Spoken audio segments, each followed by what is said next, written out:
অনেকেই গরমকালে শরীর শীতল রাখার তাগিদে এবং বাইরের দাবদাহ থেকে বাঁচতে ঘর ঠান্ডা করতে 18 থেকে 19 ডিগ্রি সেলসিয়াস তাপমাত্রায় এসি চালান। আসলে তারা চান যাতে ঘরটি আরও দ্রুত ঠান্ডা হয়ে যায়। কিন্তু জানেন কি, এইভাবে এসি চালানো একেবারেই ঠিক নয়। জেনে নিন কোন তাপমাত্রা এসি চালানোর জন্য আদর্শ। এসি চালানোর আদর্শ তাপমাত্রা কত? 18 ডিগ্রি নয়। এত ডিগ্রিতে চালালেই ঝড়ের গতিতে কমবে বিদ্যুৎ বিল, ভালো থাকবে স্বাস্থ্য। গ্রীষ্মকাল এলেই ঘরে ঘরে এসি জোরে জোরে চলতে শুরু করে। এমনকি অফিসেও এসি 24 ঘন্টা একটানা চলে। দেখা যায় অনেকে গ্রীষ্মে শীতল হওয়ার জন্য 18 থেকে 19 ডিগ্রি সেলসিয়াস তাপমাত্রায় এসি চালান, যাতে ঘরটি আরও দ্রুত ঠান্ডা হয়। কিন্তু জানেন কি, এটি একেবারেই ঠিক নয়। এটি শুধুমাত্র উচ্চ বিদ্যুৎ বিলের দিকে আপনার মাসের খরচকে পরিচালিত করবে তা নয়, এমনকি এটি ঘরে উপস্থিত ব্যক্তিদের স্বাস্থ্যের জন্যও অত্যন্ত বিপজ্জনক। এমন পরিস্থিতিতে আপনার মনে প্রশ্ন জাগতে পারে যে রুমের এসির আদর্শ তাপমাত্রা কত হওয়া উচিত? কত তাপমাত্রায় এসি চললে বাঁচবে খরচ, আবার নিয়ন্ত্রণে থাকবে এসির কারণে স্বাস্থ্যের কুপ্রভাব?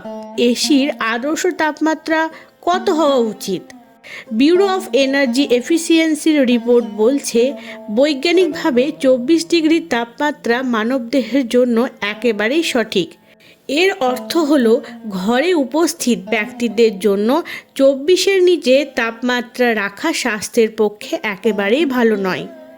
আরেকটি গুরুত্বপূর্ণ বিষয় হলো 24 ডিগ্রি তাপমাত্রা হলো সেই তাপমাত্রা যেই তাপমাত্রায় বিদ্যুৎ খরচ সবচেয়ে কম হয়। ব্যুরো অফ এনার্জি এফিসিয়েন্সি বলছে যে আসলে এসির বাতাস ততটা খারাপ নয়, কিন্তু 16 থেকে 18 ডিগ্রি সেলসিয়াস তাপমাত্রায় এসি রাখলে এর পার্শ্ব প্রতিক্রিয়া ভয়ঙ্করভাবে দেখা দিতে শুরু করে। এই কারণেই ব্যুরো অফ এনার্জি এফিসিয়েন্সি সরকারের কাছে আবেদন করেছে যে সমস্ত এয়ার কন্ডিশন উৎপাদনকারী সংস্থাগুলিকে এসি তৈরি করার ক্ষেত্রে নির্দেশ দিতে হবে যাতে সর্বনিম্ন তাপমাত্রা 24 ডিগ্রি সেট করা হয়। সংস্থার আরও পরামর্শ, এর পরিপ্রেক্ষিতে জনসাধারণের মধ্যে 6 মাস ধরে প্রচার চালানো উচিত যাতে এসির তাপমাত্রা মাত্র 24 ডিগ্রিতেই রাখা হয়। 24 ডিগ্রি তাপমাত্রায় গরম অনুভব করলে তাহলে কি করবেন? তবে কিছু মানুষ বেশি উত্তাপ সহ্য করতে পারেন না। তাদের জন্য 24 ডিগ্রি তাপমাত্রায় এসি মেশিনটি প্রয়োজনীয় শীতলতা আনতে সক্ষম হবে না। এমন পরিস্থিতিতে কি করা উচিত? বিশেষজ্ঞরা বলছে এর চিকিৎসাও আছে। এমন ব্যক্তি এসি 25 ডিগ্রিতে সেট করুন এবং সিলিং ফ্যানকে হালকা করে চালিয়ে দিন। এতে এসির ঠান্ডা বাতাস পুরো ঘরে ছড়িয়ে পড়বে। বিদ্যুৎ বিশেষজ্ঞরা বলছেন, ঘরে এসির পাশাপাশি যদি ফ্যানও চালানো হয় তাহলে এসি 27 ডিগ্রি সেট করলেও ঘরের তাপমাত্রা 22 ডিগ্রিতেই নেমে থাকবে। এর ফলে বিদ্যুতের ব্যবহারও কমবে প্রায় 20%। কত বিদ্যুৎ সাশ্রয় হবে? বিদ্যুৎ মন্ত্রণালয়ের হিসাব অনুযায়ী এই অভিযান সফল হলে বছরে 20 বিলিয়ন ইউনিট বিদ্যুৎ সাশ্রয় করা যাবে। শুনতে অবাক লাগলেও এই অভিযান সফল হলে স্বাস্থ্যও ভালো থাকবে এবং বিদ্যুৎ বিলও কমবে। ব্যক্তিগতভাবে বলতে গেলে 24 ডিগ্রি তাপমাত্রায় এসি চালানো আপনার বাড়ির বিদ্যুতের বিলের 15 থেকে 20% বাঁচাতে পারবে। এছাড়াও আরেকটি গুরুত্বপূর্ণ বিষয়ে কথাও আপনাদের জানিয়ে রাখা দরকার। মেঘ ডাকছে, পড়ছে বাজ, তার মধ্যেও এসি চালাবেন? বাজ পড়লে কি এসি খারাপ হয়ে যাবে, পুড়ে যাবে? তাহলে কি প্লাগ খুলে রাখবেন? দেখে নিন ঠিক কী করবেন। বাড়িতে এসি ব্যবহার করছেন নিয়মিত, কিন্তু সেই এসি ব্যবহারের বিশেষ কিছু নিয়ম আছে। গরম কেটে গিয়ে এখন ঝড় বৃষ্টির তাণ্ডব শুরু হয়েছে। এর মধ্যেও গরম কিন্তু তেমন কমেনি, সেই কারণে এর মধ্যেও এসি চালাতে হচ্ছে। আপনি কি জানেন, এই বিশাল ঝড় বৃষ্টির মধ্যে বাজ পড়ার মধ্যেই যদি আপনি এসি চালান তাহলে আপনার এসির কি ক্ষতি হতে পারে?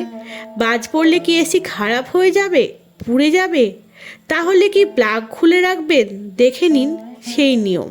প্রথমে জানিয়ে রাখা দরকার, প্রচণ্ড বৃষ্টি হোক বা বজ্রপাত, আপনি এয়ার কন্ডিশন ব্যবহার করতে পারেন। হ্যাঁ, ঠিকই শুনেছেন, ব্যবহার করতে পারেন।